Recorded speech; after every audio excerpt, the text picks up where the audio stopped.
कूजन्तं राम रामेति मधुरं मधुराक्षरम्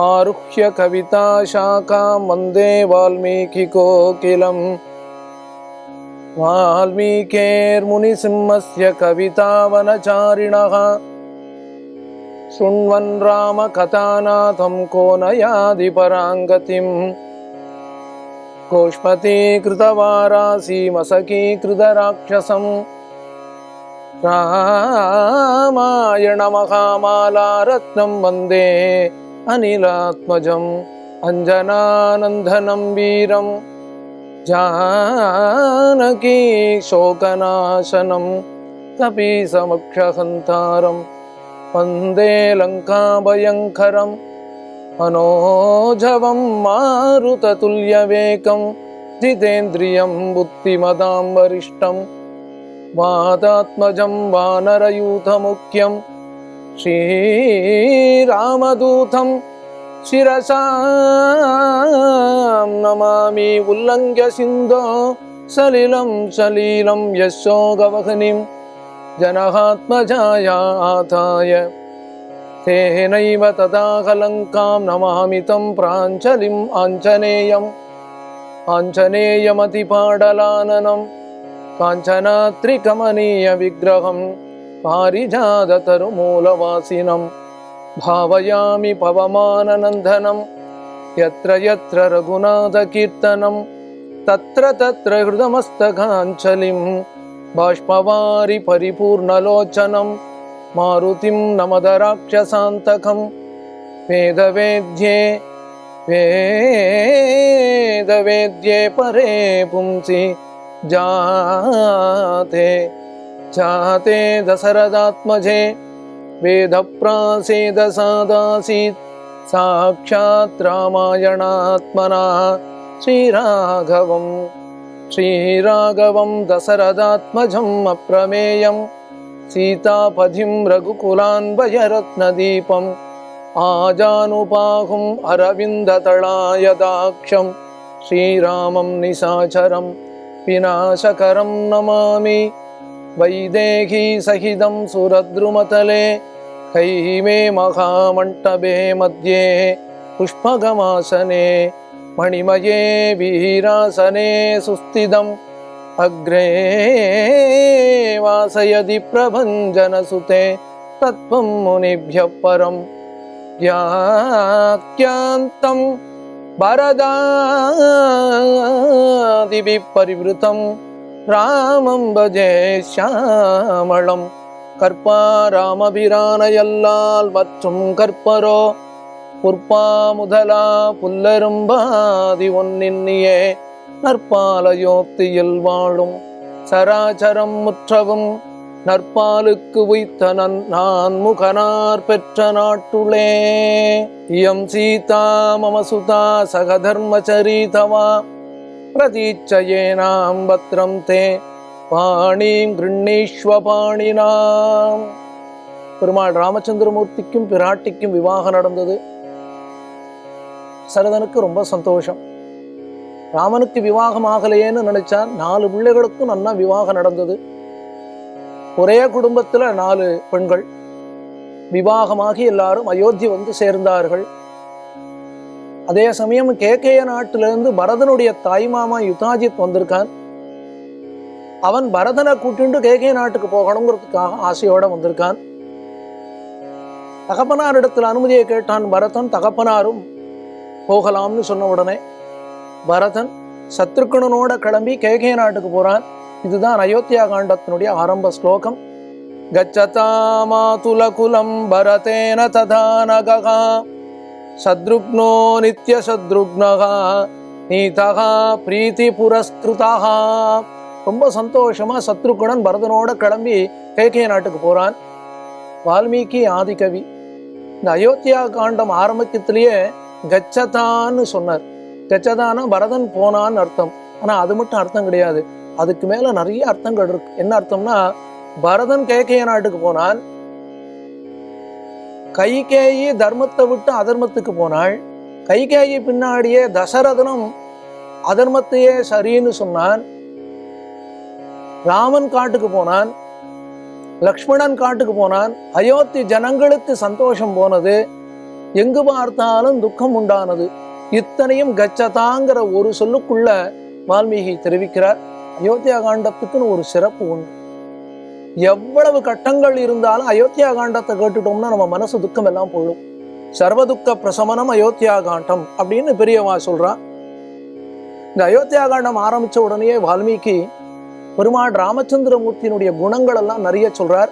சகிதேவைருதீர்ணஸ்ய ராவணஸ்ய வதார்த்திபிஹி அர்த்திதோ மானுஷே லோகே ஜக்ஞே விஷ்ணு சனாதனஹா. சகிதேவைருதீர்ணஸ்ய, இங்க ராமனாக வந்து பிறந்திருக்கானே அவன் யார்? அவன் தான் சாட்சாத் எம்பெருமான். அவன் எப்படிப்பட்டவன் தெரியுமா அப்படின்னு அவனுடைய கல்யாண குணங்கள் எல்லாம் வால்மீகி ஆரம்பத்திலேயே சொல்றார். ராமன் நன்னா படிச்சவன், காவியங்கள் சாஸ்திரங்கள் எல்லாம் படிச்சவன், நன்னா சங்கீதம் தெரியும் பெருமாளுக்கு, நிறைய வாத்தியங்களை வாசிக்க தெரியும் ராமனுக்கு, கோபங்கிறதுலே என்னன்னு தெரியாது, அடுத்தவர்களை பார்த்து பொறாமப்படணுங்கிறதும் தெரியாதவன், எவ்வளவு கட்டம் வந்தாலும் பொய் சொல்லாம இருக்கிறவன், அடுத்தவர்கள் சந்தோஷமாக இருந்தால் அது தன்னுடைய சந்தோஷம்னு நினைக்கிறவன், குற்றம் செய்யாதவன், குற்றம் இல்லாதவன், வேதத்துல ரொம்ப ஸ்ரத்தையும் நம்பிக்கையோடும் இருக்கிறவன், ஒரு நாளும் புத்தி கலங்காம தீர்மானமா இருக்கக்கூடியவன். இப்ப எதுக்காக இவ்வளவும் சொல்றாருன்னா, ஒரு பதவிக்கு ஒருவர் வர வேண்டும் என்றால் அதற்கு உண்டான யோகியதை அவருக்கு இருக்கணும். இப்ப வால்மீகி அயோத்தியா காண்ட ஆரம்பத்திலேயே ராமனுக்கு இந்த குணங்கள் எல்லாம் உண்டுன்னு சொன்னார். சொன்ன உடனே அடுத்து சொல்றார், தசரதன் மனசுல வருத்தப்பட்டான். என்ன வருத்தப்பட்டான் அப்படின்னா, கதாநாம சுதம் திரக்ஷ்யாமி, என் குழந்தை ராமன், அவனுக்கு யுவராஜ்ய பட்டாபிஷேகம் பண்ணணும், அது இந்த கண்ணுனால பார்க்கணும்னு ஆசைப்படுறேனே, அது எப்ப நடக்கும்னு தெரியலையே அப்படின்னு நினைச்சான் தசரதன். இதே போலதான் குழந்தைகளுக்கு விவாகம் ஆகணும்னு நினைச்சான். விஸ்வாமித்திரர் வந்தார் அப்படிங்கிறது பாலகாண்டத்துல அனுபவிச்சோம். இப்ப குழந்தை ராமனுக்கு யுவராஜ்ய பட்டாபிஷேகம் பண்ணணும்னு நினைச்சான். நினைச்ச உடனே வசிஷ்டரை கூட்டான், சேவித்தான். என் குழந்தை, என் மூத்த பிள்ளை, எல்லா நல்ல குணங்களோடும் இருக்கிறவன் அவன், அவனுக்கு யுவராஜ்ய பட்டாபிஷேகம் பண்ணணும்னு நான் ஆசைப்படுறேன். நான் ஆசைப்படுறது பிரயோஜனம் கிடையாது, ஜனங்கள் ஏத்துக்கணும். ஜனங்கள் ஏற்றுக்கொண்டால்தான் ஒரு தேசத்துக்கு ஒரு தலைவனே வர முடியும். தசரதன் ராஜாவாக இருந்தாலும் நன்றாக ஜனநாயகத்தையே தன்னுடைய கொள்கையாக வச்சுண்டவன். ஆகவே வசிஷ்டரை கூட்டு கேட்டான், குழந்தை ராமனுக்கு பட்டாபிஷேகம் பண்ணணும், உங்களுடைய அபிப்பிராயம் என்னன்னு கேட்டான். வசிஷ்டருக்கு ரொம்ப சந்தோஷம். தசரதா, நான் இதுக்காகத்தான் காத்துட்டு இருக்கேன், ஆனா ஜனங்களையும் கூட்டு அபிப்பிராயம் கேட்கலாமேன்னு சொன்னான். உடனே எல்லா ஜனங்களையும் வர சொன்னான். எல்லா ஜனங்களும் வந்து சேர்ந்தார்கள், மந்திரிகள் வந்து சேர்ந்தார்கள், ஆச்சாரியனான வசிஷ்டர் வந்து சேர்ந்தார். சபையில உட்கார்ந்து இருக்கிற தசரதன் சொன்னான், என்னுடைய மூத்த பிள்ளை குழந்தை ராமன், அவனுக்கு பட்டாபிஷேகம் பண்ணணும்னு நான் ஆசைப்படுறேன். என்ன காரணம்னா, எனக்கு வயசாயிடும், லோகத்துல எல்லா போகங்களையும் நான் அனுபவிச்சுட்டேன், இனிமே எனக்கு இந்த பதவி போதுங்கிற எண்ணமும் வந்துடுத்தோ, எனக்கு பின்னாடி என் குழந்தை ராமன் பட்டத்துக்கு வரணும், அதுக்கு உங்களுடைய அனுமதி வேணும், நீங்க சரின்னு சொன்னா நான் இதை பண்றேன் அப்படின்னு சொன்னான் தசரதன். உடனே ஜனங்கள் எல்லாரும் ஒரே குரல்ல சப்தம் போட்டாளாம். இச்சாமோஹி மகாபாகும் ரகுவீரம் மகாபலம் கஜேன மகதாயாந்தம் ராமம் சத்ராவிருதானனம் பகவோ நிருப கல்யாண குணாகா புத்திரஸ்ய சந்திதே குணான் குணவதோ தேவஹா பிரியவாதி ச பூதானாம் சத்யவாதி ச ராகவா பகுஷ்ருதானாம் விருத்தானாம் பிராமணானாம் உபாசிதா. ஜனங்கள் எல்லாருக்கும் ஒரே சந்தோஷம். இச்சாமோகி மகாபாகும், ஹே தசரதா, நாங்களும் அதுக்கு தானே காத்துட்டு இருக்கோம். எங்க மனசுல இருந்ததை நீ வெளிப்படையா சொல்லிட்டியே, ராமன் பட்டத்துக்கு வரணும். அது எப்படி இருக்கணும்னா, பட்டத்து யானையில ராமன் வரணும், அந்த யானை மேல உட்கார்ந்துட்டு வரணும். அதுவும் அந்த யானைக்கு மேல அம்பாரி அப்படின்னு இருக்கும், அழகான வெண்மையான முத்துக்களாலே அம்பாரியாக அந்த முத்துக்களாலே கட்டப்பட்ட பந்தல், அந்த பந்தலுக்குள்ள ராமன் உட்கார்ந்துட்டு வரணும். அவன் மேல சூரியனுடைய கிரணங்கள் படாத மாதிரி கொடைய பிடிச்சுண்டு வரணும். அந்த குழந்தை ராமனை நாங்க பார்க்கணும்னு ஆசைப்படுறோம். கஜேன மகது ஆயாந்தம், இந்த ராமனை திரும்ப திரும்ப பார்க்கணும்னு ஆசைப்படுறோம். தசரதனுக்கு ரொம்ப சந்தோஷம். குழந்தை ராமனுக்கு பட்டாபிஷேகம் பண்ணணும்னு நினைச்சோம், ஜனங்கள் சரின்னு சொல்லிட்டாளே, இருந்தாலும் அவனுக்கு என்ன ஆசைன்னா, அவன் நினைச்சான் குழந்தை ராமனுடைய குணங்களை ஜனங்கள் சொல்லி கேட்கணும்.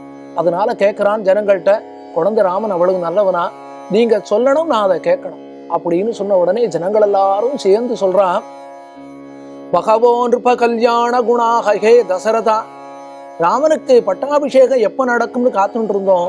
அதுக்கு என்ன காரணம் தெரியுமா? உன்னுடைய ஆட்சியிலே குறை உண்டு, ஆகவே ராமன் வர வேண்டும். அதுங்கி போயிட்டான் தசரதன். 60,000 வருஷம் ராஜ்யம் பண்ணியிருக்கேன். ஒரு தாயார் தன் குழந்தைய எப்படி பார்த்துப்படும் அது போல ராஜ்யம் பண்ணியிருக்கேன். என் ராஜ்யத்துல என்ன குறை கண்டீர்கள்னு கேட்டான். அப்பதான் ஜனங்கள் சொன்னா, ஒரே ஒரு குறை கண்டோம். என்ன குறை தெரியுமா? இவ்வளவு நல்ல பிள்ளைய நீங்கள் உங்கள் பிள்ளையாக பெற்றெடுத்தீர்கள். இந்த உலகத்திலேயே நல்ல குணங்கள் எல்லாம் சேர்ந்ததுன்னு சொன்னா அதுதான் ராமன். அப்படிப்பட்ட பிள்ளையை நீர் பெற்றெடுத்தீரே தசரதா, அந்த ராமனுக்கு பட்டாபிஷேகம் பண்ணணும். பகவோ நிருப கல்யாண குணாக புத்திரஸ்ய சந்திதே. உடனே தசரதன் கேட்டான், அப்படியா, என் குழந்தைக்கு அவ்வளவு குணங்களா? 1-2 குணங்களை நீங்க சொல்லணும், நான் கேட்கணும். உடனே ஜனங்கள் சொன்னா, பிரியவாதீச்ச பூதானாம் சத்தியவாதீச்ச ராகவா. குழந்தை ராமன் எப்படி தெரியுமா? அடுத்தவா மனசு வருத்தப்படுற மாதிரி ஒரு நாளும் பேச மாட்டான். பிரியமான வார்த்தைகளையே பேசுவான். பிரியமா பேசணும்னா உண்மையை சொல்ல முடியுமோ? எங்கேயுமே உண்மையை சொன்னா அது வருத்தம் ஆயிடுமே. ஆனா உண்மையை சொல்லும் பொழுது கூட அடுத்தவர்கள் மனது வருத்தப்படாத வகையிலே ராமன் பேசுவன். பகுஸ்ருதானாம் ருத்தானாம், நிறைய படிச்சவன், நிறைய கேட்டவன். அயோத்தியில யாராவது பெரியவர்கள் வந்தானா அவர்களை போய் சேவிப்பனாம் ராமன். நான் தசரதன் குமாரன், ராஜகுமாரன் சொல்ல மாட்டான். எனக்கு இந்த சந்தேகங்கள் எல்லாம் இருக்கு, நீங்க தான் இதெல்லாம் தீர்த்து வைக்கணும்னு சொல்வன். சொல்லிட்டு என்ன பண்ணுவோம் தெரியுமோ? அவர்களை சேவித்து விட்டு இவன் கீழே உட்காந்துப்பன். யாரிடத்துல சந்தேகங்களை கேட்டானோ அவ மேல உட்கார்ந்துட்டு இருப்பா. ரொம்ப வினயமா அவர்களிடத்துல பாடம்லாம் கேட்பானா. அது மட்டும் கிடையாது, அயோத்தியில எங்கேயாவது ஒரு குடும்பத்துல யாருக்காவது ஒரு வருத்தம் உண்டானதுன்னு சொன்னா அந்த குடும்பத்துல முதல்ல ராமன் தான் போய் நிற்பன். வியசனேஷு மனுஷ்யானாம் மிருஷம் பவதி துக்கிதா உத்சவேஷு ச சர்வேஷு பிதேவ பரிதுஷ்யதி. எந்த குடும்பத்திலேயே ஒரு கல்யாணம் நடக்கிறது, ஒரு சீமந்தம் நடக்கிறதுனா ராமன் என்ன பண்ணுவோம் தெரியுமோ? கச்சத்தை எடுத்து இடுப்புல கட்டிப்பான். கட்டிண்டு நேரம் அங்க போவான். நான் என்ன பண்ணணும்? வாழைமரம் கட்டணுமா, பந்தல் போடணுமா, பக்ஷணம் பண்ணணுமா, தளிகை பண்ணணுமா, நான் என்ன பண்ணணும்னு நீங்க சொல்றீங்களோ அதெல்லாம் நான் பண்றேன் அப்படின்னு சொல்வனாம். இதெல்லாம் ஜனங்கள் தசரதன் இடத்துல சொன்னார்கள். ரொம்ப சந்தோஷம் உண்டானது தசரதனுக்கு. உடனே சுமந்திரன் கூட்டான், சுமந்திரா குழந்தைய கூட்டிட்டு வான். உடனே பெருமாள் ராமச்சந்திரமூர்த்தி வந்தான். பெருமாள் எப்போதுமே, பெருமாள்னா ராமச்சந்திரமூர்த்தி, ராமச்சந்திரமூர்த்தி வந்தான்னா தகப்பனாரை சேவிச்சுட்டு கையை கட்டுண்டு வினயமா நிற்பேன். அந்த காலம் இல்லையா, அதனால தகப்பனார பிள்ளைகள் சேவிச்சா. இன்னைக்கு பிள்ளைகளை தகப்பனார் சேவிக்கிறார். அது இந்த காலமா எடுத்து, அது அப்படியே இருக்கட்டும். ராமா, எனக்கு வயசா எடுத்து, எனக்கு பின்னாடி இந்த ராஜ்யத்துல பொறுப்பா நீ இருக்கணும்னு நான் ஆசைப்படுறேன். அதனால உனக்கு பட்டாபிஷேகம் பண்ணணும்னு ஆசைப்படுறேன். சைத்ர ஸ்ரீமானயம் மாசகா புண்ணிய புஷ்பித கானனகா. சைத்ர ஸ்ரீமான், அழகான சித்திர மாசம். அதுவும் சித்திர மாசம்ங்கிறது மாசங்கள்லயே ரொம்ப வசந்ததான மாதம், ரொம்ப பாவனமான மாசம். எங்கு பார்த்தாலும் புஷ்பங்கள் எல்லாம் நல்லா பூத்து குலுங்கி இருக்கிற மாசம், ஜனங்கள் மத்தியில சந்தோஷம் இருக்கிற மாசம். அப்படிப்பட்ட இந்த காலத்துல உனக்கு பட்டாபிஷேகம் பண்ணணும்னு நான் ஆசைப்படுறேன். அதுக்குண்டான ஏற்பாடெல்லாம் நீ பண்ணிக்கணும் அப்படின்னு சொல்லிட்டு இந்த இடத்துல திரும்ப வால்மீகி சொல்றார், ராமன் எப்படி இருக்கான் தெரியுமா? என்ன அழகு தெரியுமா? சந்திரகாந்தானனம் ராமம் அதீவ பிரிய தர்சனம் ரூப ஔதாரிய குணைகி பும்சாம் திருஷ்டி சித்தாபகாரிணம். ராமனை பார்த்துட்டானா ஜனங்களுக்கு வேற எங்கேயும் எதையும் பார்க்க முடியாது. தோள் கண்டார் தோளே கண்டார், தொடுகடல் கமலமன்ன தாழ் கண்டார் தாழே கண்டார், தடக்கையும் கண்டார். ராமனை பார்த்துட்டானா வேற எதையும் பார்க்க மாட்டாளாம். வால்மீகி சொன்னார், ஆகாயத்துல நிலா இருக்கே, சந்திரன் இருக்கானே, அவன் கூட சரி ஏதோ ராமனை போலன்னு சொல்லலாமே ஒழிய ராமனை போல இந்த உலகத்திலே அழகன் யாரும் கிடையாது. அந்த ராமனுக்கு பட்டாபிஷேகம் அப்படின்னு சொல்லிட்டு ராமனை கூப்பிட்டு சொல்றார், அப்பா அவனுக்கு பட்டாபிஷேகம் பண்றேன், நீ என்னுடைய மூத்த பிள்ளை, அதுவும் என்னுடைய மூத்த பத்னி ராஜமாதா கௌசல்யனுடைய பிள்ளை, ஆகவே பட்டாபிஷேகம் பண்ணிக்கோ. ஆனா ஜாக்கிரதையாக இருக்கணும். எப்ப நீ தேசத்துக்கு யுவராஜாவா ஆயிடுறியோ அப்போ ஜனங்களுக்கு என்னெல்லாம் சுகம் உண்டோ, ஜனங்களுக்கு என்னெல்லாம் துக்கம் உண்டுங்கிறதுலாம் நன்னா தெரிஞ்சுக்கணும். அவ குறைகள் எல்லாம் போக்கணும். அது மட்டும் கிடையாது ராமா, எந்த இடத்துலையும் உன் மனதை தளர விடாம இருக்கணும். அது மட்டும் கிடையாது, யாரிடத்திலும் தவறான முறையில நடந்து கொள்ளக்கூடாது. போயிட்டு வா, நம்முடைய குல தெய்வமான ரங்கநாதனை ஆராதனை பண்ணணும், உனக்கு நாளைக்கு பட்டாபிஷேகம்னு சொன்னான். உடனே பெருமாள் தகப்பனாரை சேவிச்சான். சேவிச்சு விட்டு கிளம்பி போயிட்டான். தசரதன் சுமந்திரா குழந்தையை போய் கூட்டிட்டு வான்னா. திரும்ப போனான் சுமந்திரன். ராமன் கேட்டான், சுமந்திரா இப்பதானே வந்தாய்? இல்லை, அப்பா கூட்டிட்டு வர சொன்னார். நான் மாத்து பிள்ளையா இருந்தா என்ன சொல்லுவான், அந்த அப்பாவுக்கு வர வேலையே இல்லை, சும்மா சும்மா கூப்பிடாரு. பெருமாள் ஒன்றும் சொல்லவே இல்லை. அப்படியா, அப்பா கூட்டாரா, இதோ வந்துடுறேனே. நேரம் வந்தான், தகப்பனாரை சேவிச்சான். அப்பதான் தசரதன் சொல்றான், ரொம்ப அழகா சொன்னான், ஆமா எனக்கு வயசா எடுத்தோ, லோகத்துல என்ன அனுபவங்கள் உண்டோ எல்லாம் அனுபவிச்சுட்டேன், ஆனா எனக்கு போதும் அப்படிங்கிற எண்ணம் உண்டாயிடும். அதனாலதான் உனக்கு பட்டாபிஷேகம் பண்ணணும்னு ஆசைப்படுறேன். அது மட்டும் கிடையாது, பட்டாபிஷேகத்தை சீக்கிரம் பண்ணணும்னு ஆசைப்படுறேன். என்ன காரணம்னா, என்னுடைய ஜென்ம நட்சத்திரத்துல சூரியன், செவ்வாய், ராகு இவன் 3 பேரும் சேர்ந்திருக்கா. அதனால தேசத்து ராஜாவுக்கு ஆபத்து உண்டுன்னு சொல்றா. என்னுடைய சொப்னத்துல நான் பார்க்க கூடாதது நான் பார்க்கிறேன். அதனால குழந்தாய், இந்த யுவராஜ பட்டாபிஷேகம் பண்ணிக்கணும்னு சொல்லிட்டு அந்த இடத்துல தசரதன் ராமனை பார்த்து சொன்னான், ஹே ராமா, லோகம் நல்லதுதான், எல்லாரும் நல்லவாதான், உன்னுடைய தம்பியான பரதனும் தர்மாத்மா தான். ஆனா ராமா, ஒரு விஷயம் தெரிஞ்சுக்கோ, ஜனங்கள் எப்படி இருப்பான்னு ஒரு நாளும் சொல்ல முடியாது. கிந்து சித்தம் மனுஷ்யானாம் அனித்யம் இதி மே மதிஹி. ஜனங்களுடைய மனசு எப்படி இருக்கும்னு சொல்ல முடியாது, சஞ்சலமாயிட்டே இருக்கும். அதனால உனக்கு சீக்கிரமாக பட்டாபிஷேகம் பண்ணணும்னு நினைக்கிறேன். வசிஷ்டர் இடத்துல சொல்லியிருக்கேன், நீ என்னென்ன பண்ணணுமோ எல்லாம் பண்ண வேண்டும் அப்படின்னு தசரதன் சொன்ன உடனே பெருமாள் சக்கரவர்த்தி திருமகன் நேர வசிஷ்டரை போய் சேவிச்சான். வசிஷ்டர் சொன்னார், ஹே ராமா, நம்முடைய குலதெய்வமான ரங்கநாதனை நீ சேவிக்கணும்னு சொன்னார். உடனே இக்ஷ்வாகு குலதெய்வமான ரங்கநாதன், அந்த ரங்கநாதனுக்கு திருவாராதனம் பண்ணணும், ரங்கநாதனை சேவிக்கணும். இதுக்காக பெருமாள் திருவாராதனம் பண்ணணும்னு போறான். திருவாராதனம் பண்ணணும்னு ராமன் போறப்போ ராமனோட சீத்தையும் கூட போனாளாம். எதுக்காக? வால்மீகி சொன்னார், சகபத்யா விசாலாக்ஷா நாராயணம் உபாகமத்து. திருவாராதனம் பண்றான் ரங்கநாதனுக்கு பெருமாள் ராமன்.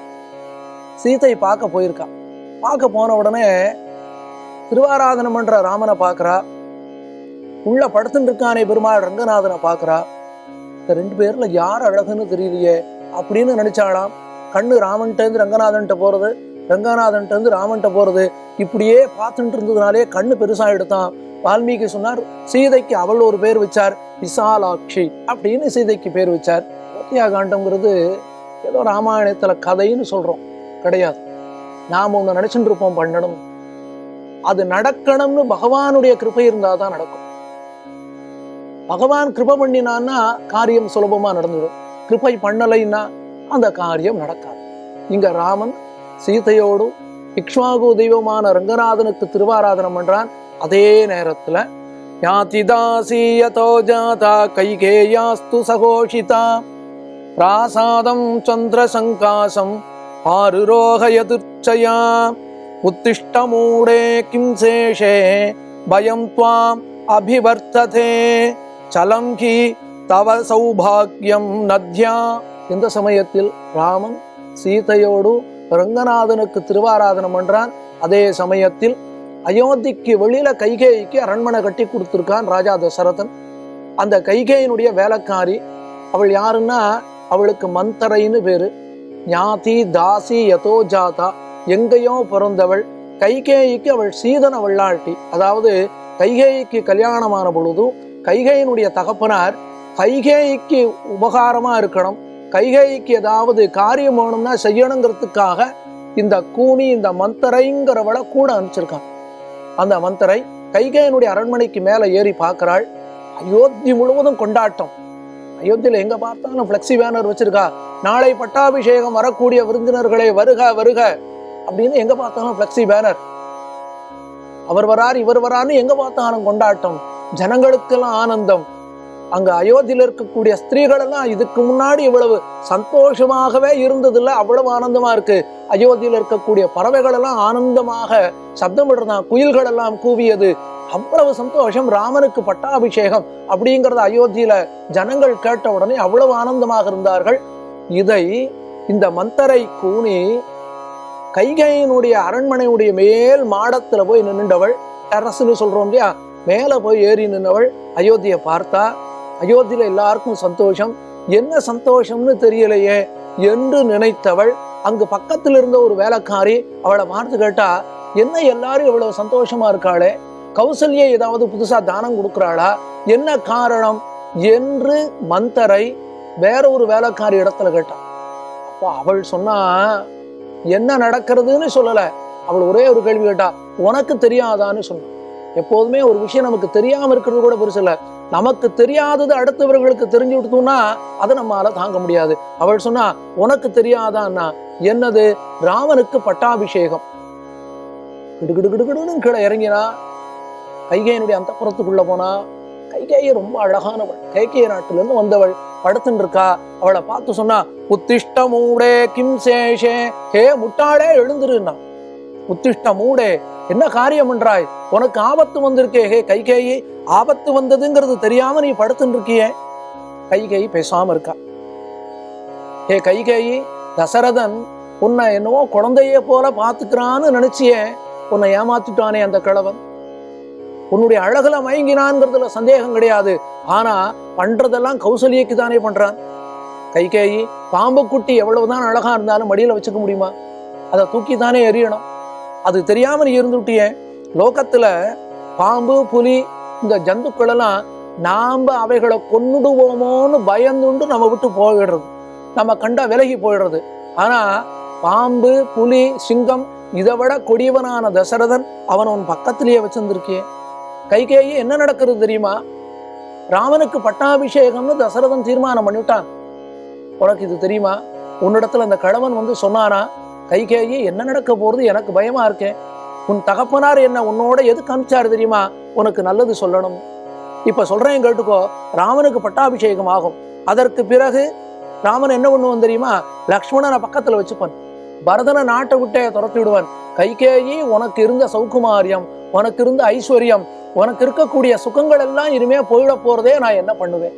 கைகேயி இதை கேட்டுட்டோ மந்திரையை பார்த்து சொன்னா, மந்திர, என்ன கொரோனா வந்து இவ்வளவு போல துடிக்கிறியே, நான் சொல்றத கேளு அப்படின்னு சொன்ன. இப்ப கைகேயி என்ன சொன்னா, நாளைக்கு பார்க்கலாம்.